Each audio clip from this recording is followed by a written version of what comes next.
I wanted to point out something in reference to what you said, Chloe, when you were explaining just health and how this do-it-yourself culture can actually maybe save us, because we now have all the technology and the resources to go out on our own and do our research for ourselves. And we don't need to hire people and spend hundreds and thousands of dollars for quote unquote experts to teach us about our health and how to take care of ourselves. Yes. The only issue, though, that I do think is prevalent, that I've even seen through like certain things that I've Googled or looked up. I try not to use Google, but a lot of people do.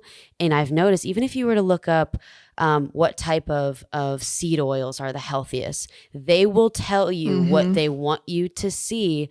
And most people are not aware of how catered all this information is, and do not want to go through to the 30th page on Google search results to maybe find the more informative pieces of information. So that's another big problem too. And it's so smart and devious and vile, I think, because it's so sad, because it's so awesome that someone wants to do that and go research and start that journey of discovering things on their own. But then it's like, they're not going to look at that information with a grain of salt, and then they just get the wrong information, and then they go down the wrong path, and then it's just a whole other cycle in itself, and it sucks. So yes. I had that happen with a friend with. A lot of people have been confused about this Pfizer FDA approved thing, and they don't realize that it's actually a different vaccine that's gotten FDA approved, and the one that they're still distributing of Pfizer like is still only emergency. I think, No, not it's Comirnaty. Is that what it's called? It's biotech Pfizer, and they're calling it Comirnaty or something like that. It starts with a C. And so when they said FDA approval, which I don't know if you even know this, but when they said FDA approval, what they meant was that new COVID vaccine. The one that they're currently distributing, which is like the original Pfizer vaccine, is still only under emergency use.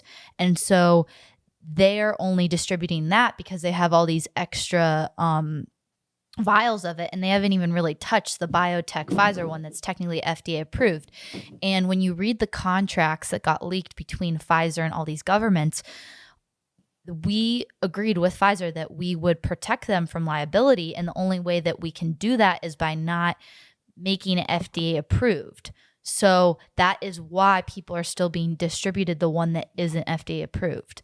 And a lot of people don't know this, and it's really hard to find that. Like, you have to go through reading like the real FDA papers, and the Children Health Defenders are really good resource as well. But like the same thing happened with my friend, where she like questioned me. She's like, I'm not seeing this on my search. And I'm like, well, like, you got to do a lot more digging to like verify what I'm saying, and I'll do the work for you. But like, this is kind of frustrating that like you don't even believe what I'm saying on face value, and I have to go back in my research to like find to back up what I'm saying. And they don't want to dig. A lot of people are lazy. They don't want to dig, and we're so used to having everything with the touch of a search button, and then we just take that as is at face value. So that's unfortunate.